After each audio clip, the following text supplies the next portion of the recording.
सबसे ज्यादा पीटी के लिए फोकस कहां करना है, ये भी मैं यही क्लियर कर दे रहा हूं।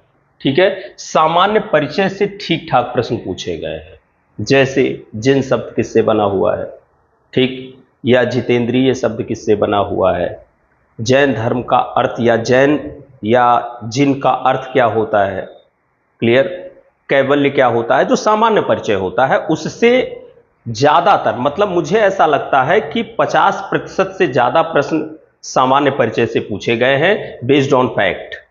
एनालिसिस आधारित प्रश्न यहां से बहुत कम पूछे गए हैं जैन धर्म से। अगर पूछा भी गया है तो वो आईएएस में पूछा गया है, याद रखिएगा, और वो भी इनके एजुकेशन अर्थात शिक्षाओं से ही पूछा गया है।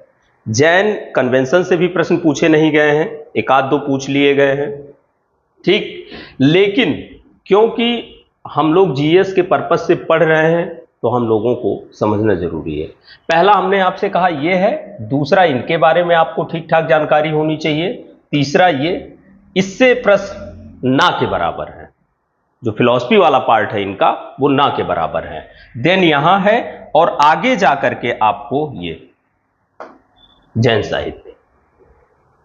तो जब भी आप पढ़िए आपके दिमाग में यह होना चाहिए कि हमें किसी चैप्टर से क्या चीजें निकालनी है, कि हाँ ठीक है हमने ये चीजें पढ़ा दी, नहीं, टीचर से ज्यादा चतुर चालाक स्टूडेंट को होना चाहिए। नहीं, बोला तो मैंने आपसे कि धर्म से पूछा गया, भाई जैन अपने आप में क्या है, एक धर्म है, तो जो भी यहां पर क्रिया प्रतिक्रिया होगी वो धर्म आधारित ही होगी, क्लियर। लेकिन हमने आपसे कहा है कि प्रश्न किस तरीके से पूछे गए हैं, जैसे तीर्थकरों के बारे में, उनके सिंबल्स के बारे में ज्यादातर प्रश्न पूछे गए हैं, ठीक, और वो भी सुमेलित करने के लिए आए हैं, ध्यान रखना है, इसलिए थोड़ा सा एक बार इनको जरूर आप देख लीजिएगा सरसरी निगाह से, ठीक। और फिर हमने आपसे कहा कि साहित्य, साहित्य, क्योंकि देखिए जैन धर्म हो चाहे बौद्ध धर्म हो, हमें जो जानकारी मिल रही है वो उस धर्म से जुड़े हुए ग्रंथों से ही तो उसके बारे में जानकारी मिल रही है। जैसे हम लोग वैदिक पढ़े तो वैदिक एज पूरी तरीके से बेस्ड ऑन किस पर, जो उनकी टेक्स्ट बुक है, जो वेद है उसी पर तो आधारित है ना, वेद से ही वैदिक शब्द आया, यानी तत्कालीन समाज, अर्थव्यवस्था, राजनीति, धर्म, व्यवसाय इत्यादि की जानकारी का स्रोत कौन है, वेद है, क्लियर। उसी प्रकार से अगर हम जैन साहित्य को पढ़ेंगे नहीं तो हमें कैसे पता चलेगा कि महावीर स्वामी भी कोई थे, पार्श्वनाथ भी कोई थे, जैन धर्म भी कोई था, या उनके अपने कुछ विचार थे, वो ईश्वरीय सत्ता को क्यों स्वीकार नहीं करते थे, अगर उन्होंने ईश्वरीय सत्ता को स्वीकार करने का प्रयास भी किया तो वो जिन से नीचे क्यों उन्होंने रखा, या जो तीर्थकर हैं उनसे नीचे ईश्वर को क्यों रखा। अगर जैन धर्म ये कहता है कि पृथ्वी का प्रलय नहीं हो सकता है तो उन्होंने उसके पीछे तर्क क्या दिए।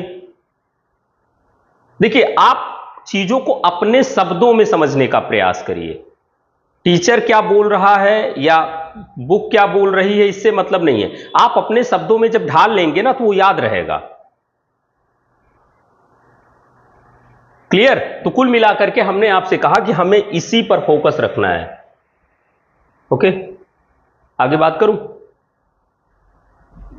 ठीक, ओके। देखिए हमने आपसे कहा कि जैन धर्म सामान्य परिचय, पहले सामान्य परिचय पर बात कर लेते हैं, सामान्य परिचय। अब देखिए सामान्य परिचय का यहां अर्थ हो रहा है ना only based on fact, totally fact ही लिखना है इसमें, या टोटली फैक्ट पर ही चर्चा करना है, क्लियर। तो पहला तो प्रश्न यह आता है, जनरली उठेगा कि आखिर जैन जो शब्द है यह आया कहां से,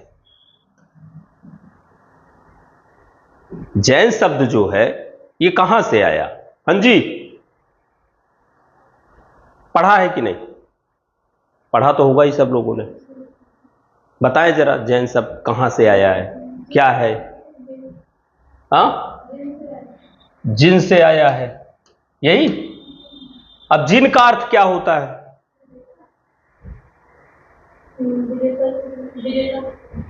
पक्का ना? ठीक, अब आपने कहा विजेता। अब विजेता किसको जीता आपने, प्रश्न उठेगा ना। कहा गया जितेंद्रिय, जितेंद्रिय अर्थात इंद्रियों को जीतने वाला, अर्थात मन पर अपनी जीत हासिल करने वाला। कि मन जैसा कहेगा वैसा हम नहीं करेंगे, बल्कि हम जैसा चाहेंगे वैसा ही हमारा मन या हमारी इच्छाएं काम करेंगी। ये सामान्य भाषा में आपको बता रहा हूं, समझ में आया कि नहीं? ठीक, तो अगर विजेता है तो किस पर इन्होंने विजय प्राप्त कर ली? ठीक है, अपने शरीर पर उन्होंने विजय प्राप्त की। व्यक्ति का जो इमोशन होता है उस पर उन्होंने विजय प्राप्त की। व्यक्ति की जो इच्छाएं होती हैं उस पर उन्होंने विजय प्राप्त की। ऐसा नहीं है कि जब तक महावीर स्वामी नहीं आए थे तब तक जैन धर्म नहीं था। इसीलिए याद रखिएगा, जैन धर्म का संस्थापक इनको नहीं माना जाता, महावीर स्वामी को, ऋषभदेव को माना जाता है। क्लियर? लेकिन हां, प्रावर्तक इन्हें माना जाता है।